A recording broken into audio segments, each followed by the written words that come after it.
Hello again. This is the course of data structure and algorithms. And in this video, I would like to explain about the code.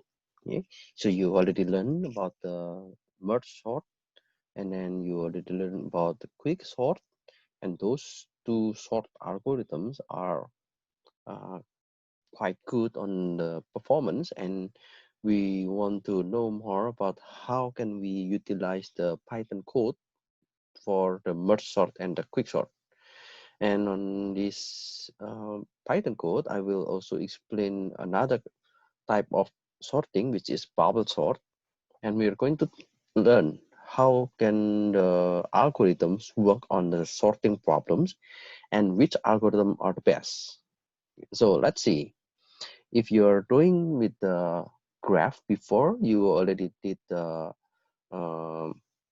graph creation, and then you already have a very small problems, and then you generate more data with the graph library. This is also the same. We are going to learn how the algorithms work with the small data, and after we know that the algorithm works, we want to increase the data in order to check the time performance. So we can know from the big O notation about the running time, but in this course, I would like to encourage you to apply the source code and try to figure out the time complexity. I know that the computers may not be equal for all students, but at least you know how can you perform this algorithm in your computer, and you know the time performance. Okay, so let's start with the first code here. You know that we are using the function in order to check the runtime. So this runtime is this is the runtime function, and in this runtime function we are going to check the start time, which is the current time, and then after we run the function, then we will check the end time. So after, right after the function finish, we have the end time, and we want to check what is the time performance. So the time performance will be the end time minus by the start time, so that will be the elapsed time. Okay, we have one function which is merge. Okay, you already know, we already did the first part of the merge sort, I guess, in the chapter, yeah, in the chapter 3 or chapter 4. We have something which is similar to the merge sort, and at that time, yeah, we are making the merge sort with the same idea with the recursion. Okay, so we are checking if the S is the least, which is a set of elements. Okay, and then we want to check if the n is less than 2, then return. So it means the list has been sorted. And then we want to check the mid value, and we want to go from the 0 until mid, and then mid until the end.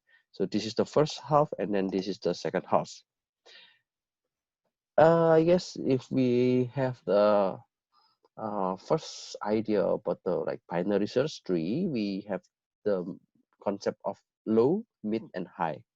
Okay, so in this merge sort, we just have the mid value. So the mid value will be the separator.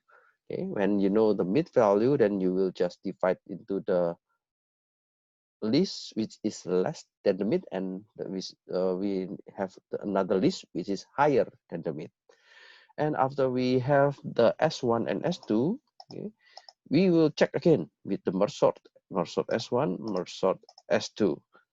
So we will just keep the recursion until we do all the elements, okay, until we check all the elements in S1, and until we check all the elements in S2, and then finally we want to merge. Okay? So we want to merge S1, S2, and S. So what is merge? In this case, the merge is the combine process between the S1, which is the value from the mid and below, and S2, which is the list from the mid to the upper or the higher one, and then S is a new list that you want to use for the place as the combine of lists. Then we are having this one.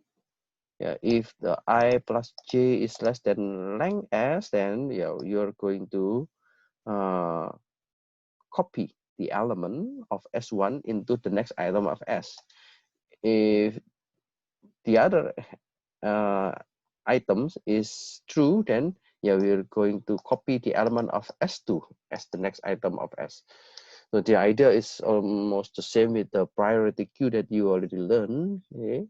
So we have the sequence list and we have the not sequence list.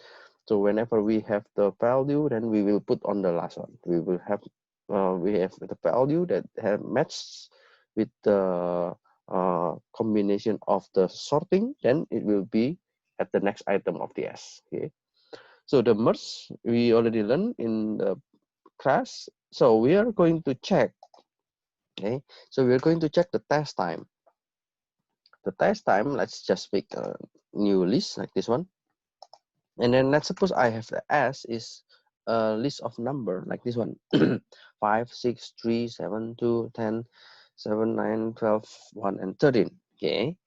So there is no, I have one duplicate. Of course, it is not a method, it is not a set.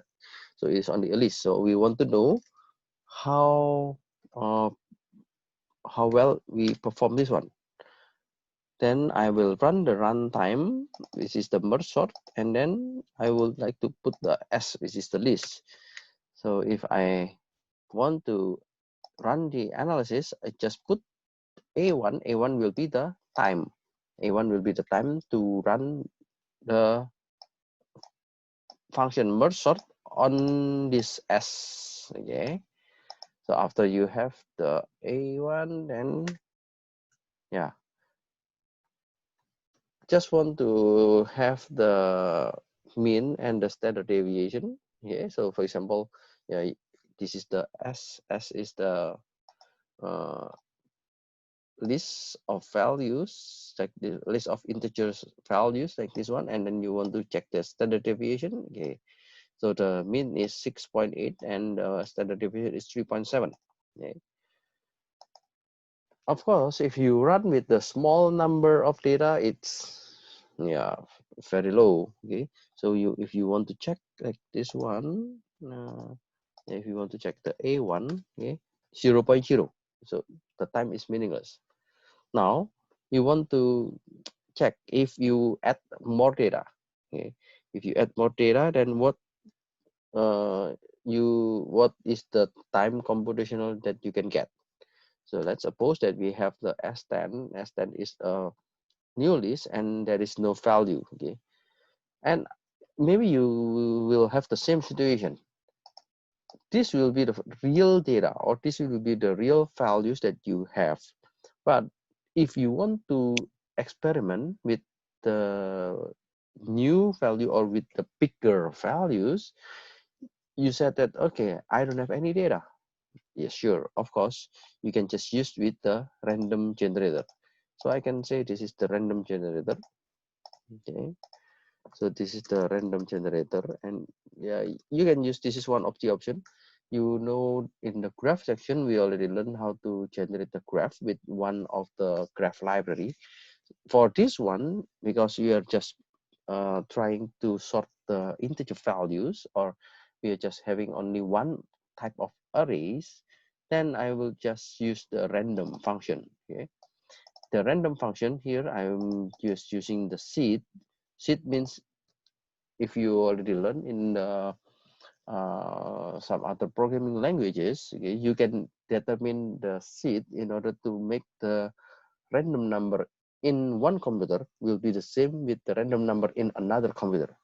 For example, you're going to randomize your some values in your computer, and I want to also randomize some values in my computer. So if we use the number of seed 1, you can set also the numbers of seed 1, and the result or the value that will be generated by the random number will be similar or the same. Okay. The seed number will be very long, so it can reach like 1,000 or maybe 10,000 something. Okay, so it depends on the programming languages. In Python, yeah, it can reach 10,000 something. So I'm just using the seed number 1, and you can just use the seed number 1, so we can have at least the similar values. Okay, and yeah, we are going to make a random number with some Gaussian values. What is it meaning by Gaussian values? I know that this is the number that I want to sort. Okay, and I do not want to generate just a very random number, but I want to generate a random number that is similar to the data that I have now. Then let's just make a random number with the Gaussian values. So Gaussian values is basically like a normal distribution values. And let's suppose I want to create 10 numbers. Then okay, you can just put this bar. Okay, so this bar means you will start something. Okay, so there is no variable that you need for this definition, but I know that you will go to 10. Okay, so there will be 10 values, and after I have these 10 values, I want to generate value. So the value will be the Gaussian 6.8, 3.76. So it is from this mean and standard deviation. So this is the result of the current data or the real data set that we have. Now I want to generate a new value, just random value, which has the mean is 6.8 and the standard deviation 3.76. After that, let's print the values, and okay, let's put the value into the S10. So yeah, let's say that I have another list with 10 values. So this is the data. Okay, you can do the same with the 100 data. Okay, just make the range until 100, and then I have the Gaussian is just a very simple distribution that you can use to generate the random data. So 6.8 and 3.76. Let's block the print. I don't want to print, because if you print, then it will be very long. It's 100 data, and every value that you generated from this random function, then you will put it on the S100. The same with the S100, we have S1000, and then we have S10,000. Now, of course, you need to run your algorithm, and you want to know how fast is your algorithm with regard to the respective data. So I would like to run the S100, it means 100 data, and I want to store the computational time in the variable A100. So I was just this one. Okay, maybe if you want to know. Oh, okay. I think I don't need this one. And then I will do the same for the data which is 1,000 and 10,000. Okay, let's make X. Okay, X will be necessary later if I want to create like the graph. Okay, so if I want to make a figure, then I need to also define the X. So X here I have 10, 100, 1,000, and 10,000. So this will be the X value. And then if I print the test time, okay, you can see for 10 data is 0.0, for the 100 data is 0.0, for 1,000 data, now you can see some differences, okay, 0.014, but the 10,000 data is also bigger, okay, 0.13. So if I want to check this into the plot, okay, so you can use this matplotlib inline, and then you are using the library matplotlib pyplot splt, and then just give the pylab. It is for the legend. in the X and Y axis. So in the PyLab X label, we have this data, and then the Y label, we have time, and then the title, we are using the merge sort, and then the X test time, so test time, it will be this time, and then the RO. RO, you already learned from the previous example. We have this line, okay. Okay, then after okay, you have the test time here. So if I run this, then you will get something like this one. So the 0 and then 10, oh sorry, 10 and then 100 and then 1000 and then 10,000.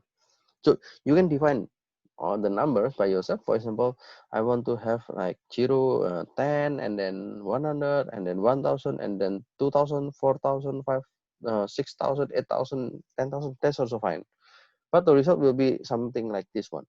If you can make it a bigger one, like for example 100,000 or 1 million data, that's it, that will be good. The next one will be the quick sort. Okay, so in the quick sort, you know that we have a pivot value. So you need to determine the pivot value, and this pivot value is basically a value that will determine the computational time.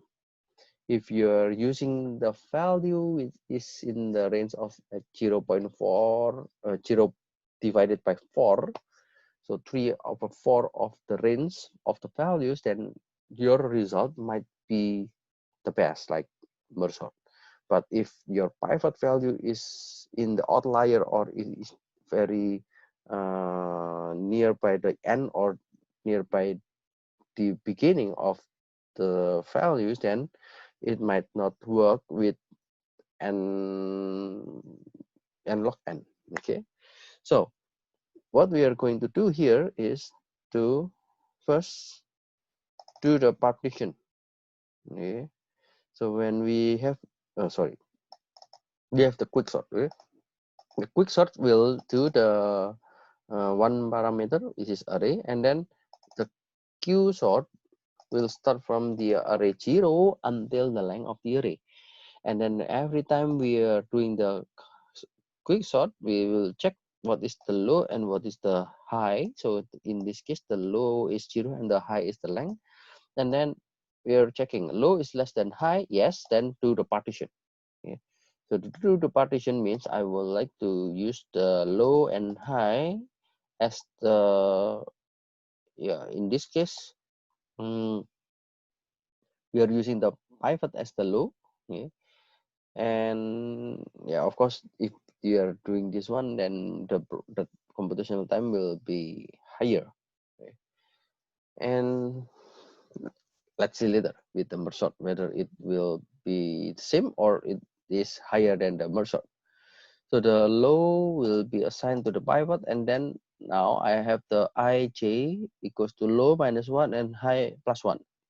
So this idea actually is the solution for the assignment. Okay, so if you, yeah, I want to teach you this one in advance, but of course I know that the time limitation, so I'm just explaining in this part. So if you are having the values, okay, so in this case low minus 1, high plus 1. Okay, so we are like going to the beginning, and then you will start to increase, and then you know, on the other hand, you will start from the last part, from the end, and then go to minus minus minus. Okay, so it means after you have those two values, and then you will like meet in the middle. Okay, so while it is true, then yeah, you will do the plus plus or plus by 1. If for j, you will do the minus minus. Then if the ai is less than the pivot, then let's do the plus 1. If you have the ij is greater than pivot, then let's do the minus 1. And you do this one until I is greater than j. So if I is greater than j, then just return j, and then you will just swap. Okay, swap means here you will exchange the position. So using this one, I'm again doing the computational time for each of the data. Of course, you need to use the same data. If you are not using the same data, then you cannot compare the result. So in this case, I'm making the test time Q sort, okay, and I'm just using the S. So the S is data with 10 data, and then I'm using the 100, 1000, and 10,000. And then again, I plot. So I now have two kind of results. The first is the merge sort, and the other is the quick sort.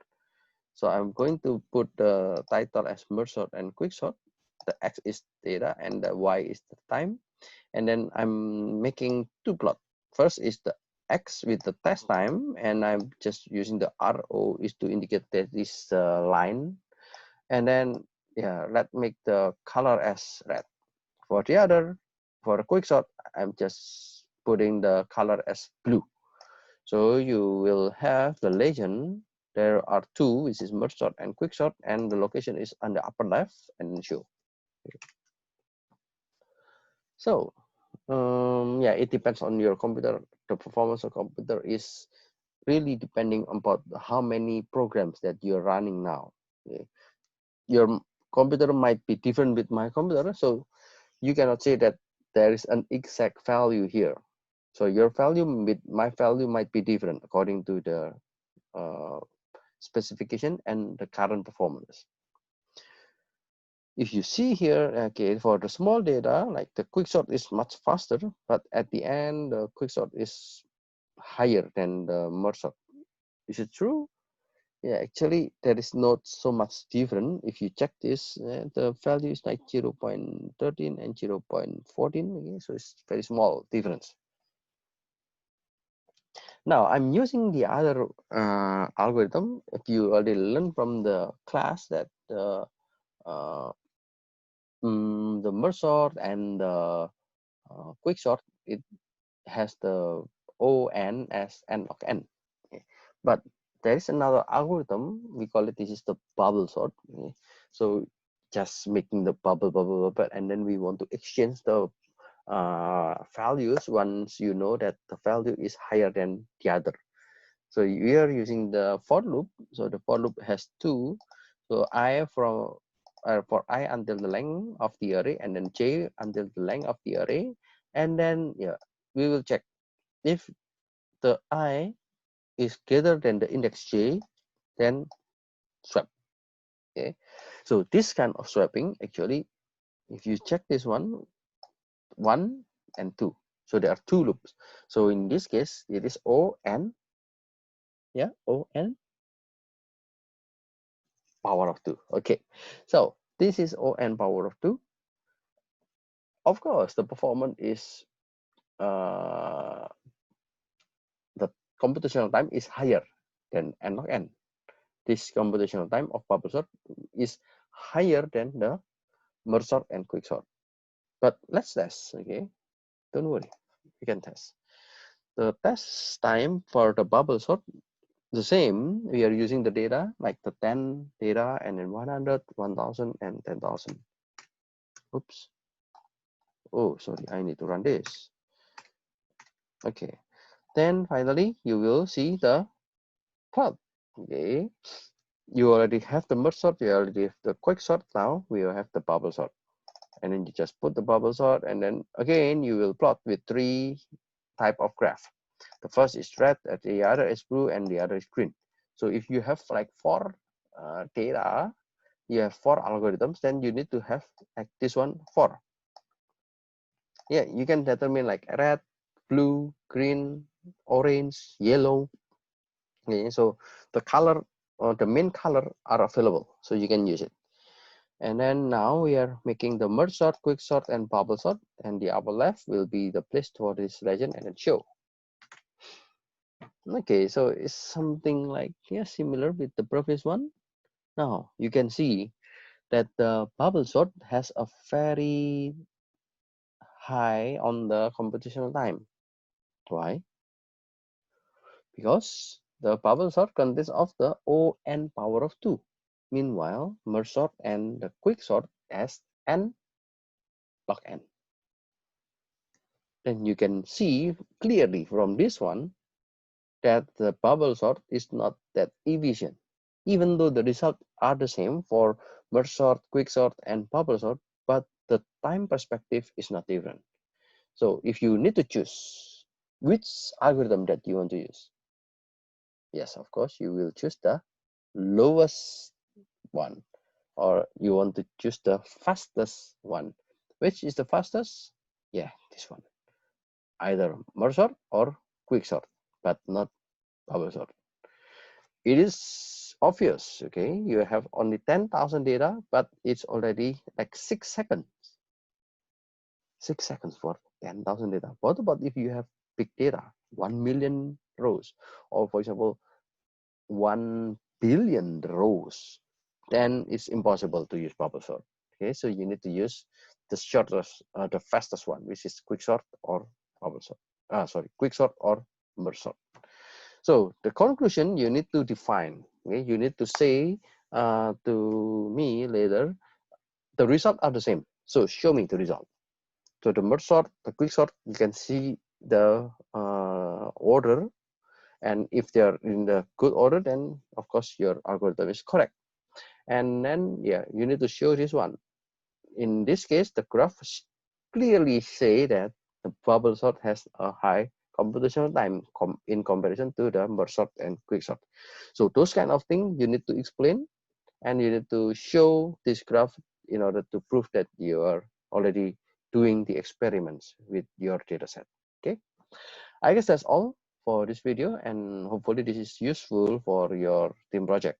And please check on the announcement section. I will update regularly about the policy for your team project, and also I would like to write everything about the exam and the presentation for your team project. Okay, so as you know that you need to upload the videos, so please follow all the announcement section. And of course, if you want to review a little bit about the uh, courses, I have my YouTube, so you can go to my YouTube channel. I will just give you the link, and then you can review. And after the semester end, I think I will just put all of the materials in the private. Okay, thank you very much for your attention, and hopefully we can meet again in another video. Thank you very much.